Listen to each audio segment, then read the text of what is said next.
Go ahead and talk about an unpackaging of the Ameribrade 272. So what this video is going to cover is unpackaging the product when it arrives to your house and basically the assembly required to get it to this state. I bought from the Ameribrade.com website their 2x72 belt grinder. I ordered the 1.5 horsepower fixed motor, and I bought it with the tilting platen assembly and the work surface as well. So these two tubes, essentially the top one is the tilting platen and the bottom one is for the work assembly. Again, I bought the 1.5 horsepower motor that's fixed, but I bought two drive wheels. The difference drive wheels, the 4-inch and the 7-inch, give me some options and variability. I can take my fixed motor and I can get essentially 3,600 RPM roughly and 6,600 RPM. 6,600 from the 7-inch and around 3,600 or so from the 4-inch. I think if you go to Ameribrade.com they have more accurate numbers, but I believe that's what it said on the website. But the purpose is, with the two drive wheels, you get variability with the fixed 1.5 horsepower motor. So again, I purchased the product with the tilting platen wheel, the work assembly, the 1.5, and the two drive wheels. All of this came in two boxes.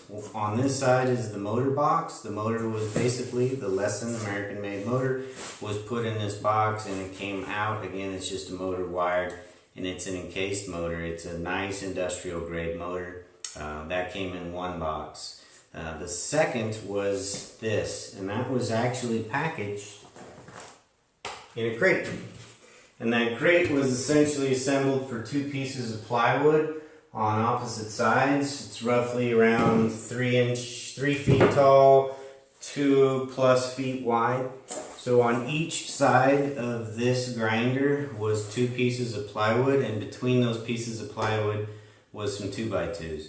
These 2x2s on each side were held together by wood screws, so you are going to need one of these. When I purchased it, they showed up the wood screws were all Phillips heads. So if you put a Phillips heads on this power tool, you're going to first take apart all of the wood screws and you're going to separate two pieces of plywood and a bunch of 2x2s. The other two tools you need is you're going to need two Allen wrenches, American Allens. You're going to need a 1/4 inch and a 5/16. Those are the two that I have so far. And I have a crescent. The purpose of that is when you are unpackaging this, so step one is to remove all the wood screws with the Phillips. Once you remove those and the 2x4s, you're going to have a few things to do. Most of this is already pre-configured, pre-wired, pre-assembled. These two tubes that receive the tilting platen and the work assembly are reversed. This is actually on this side and this is on this side.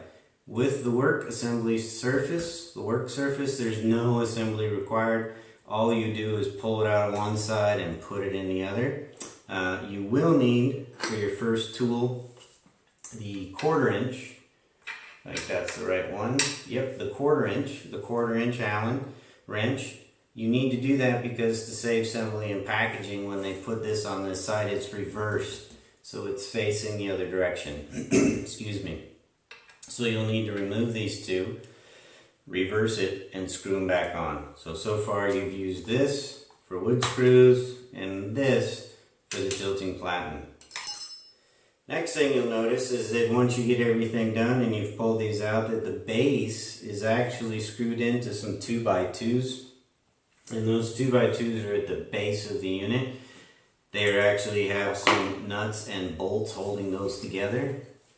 Let's see.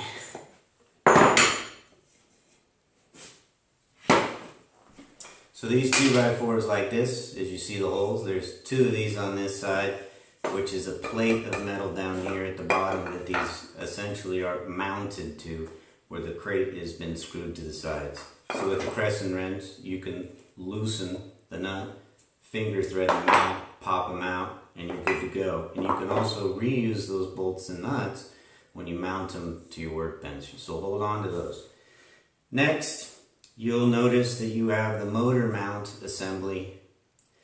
It will be actually screwed to a piece of 2x2. So where this would, let's say, act as where you would mount it to the frame, it's actually screwed into this and placed sideways so that it is fit in here nice and snug. So when you get the motor mount assembly, you'll need to unscrew it from this 2x2 using the 5/16 Allen wrench. So you'll take the 5/16 Allen and you'll separate it from the motor mount assembly.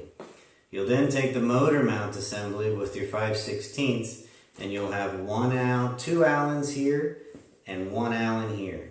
So you will align it with, if you're looking down for me, I would have the largest surface area to the left because the motor is going to be mounted, and then once it's pushed out, you'll have your drive assembly and drive wheel on this side.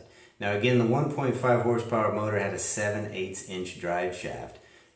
You can speak with Kevin. Kevin is the person I worked with. Talk a little bit about the team that I worked with. They were all extremely knowledgeable, very friendly, easy to work with, and when you're buying a big purchase like this, it's nice to know you have someone there that is extremely knowledgeable. And stress again, this is an American-made product, so that was really cool for me. So far, we've had to use one of these to get rid of a bunch of wood screws. We've had 2 Allen wrenches, 1/4 inch and 5/16, and we used a crescent wrench. So at that point, what you have is what you see. You have a motor mount unit or assembly installed. You have your the platen that's tilting, and your work assembly ready to go. That's all you've had to do. Everything else you see so far is actually done for you, pre-assembled. You can notice also it's pre-wired for right here.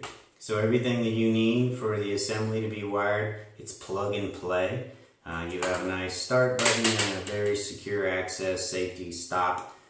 It's easy, accessible, just if needed. That's pretty cool. If you're looking at the product manufacturing, it's very impressive, from the welds to the tolerances to the powder coating to all of the CNC work that's been done on this. It's very impressive, but I recommend going to Ameribrade.com and actually looking at the product details in depth. This was more about unpackaging. Again, I got 2 boxes based upon the configuration I had. It took me about 30 minutes to actually get this done. I wasn't pushing it. I was taking my time, making sure I had everything done and not moving fast. But if you needed to, it could be a lot faster if you had to. Outside of that, it was well packaged. Everything arrived safe. There was absolutely no issues with the crate configuration. It was extremely secure and safe. I was able to lift it by myself. The FedEx delivery man dropped it on my doorstep. If you need, some help, maybe. But outside of that, it was really easy to unpackage and basically assemble where it's at. The next video, I'll mount the motor. We'll get that lined up and trued. We'll plug in the electrical and we'll start melting some metal. So hopefully this was some information that will assist you when you unpackage your Ameribrade and get it ready to rock and roll. Thanks for watching.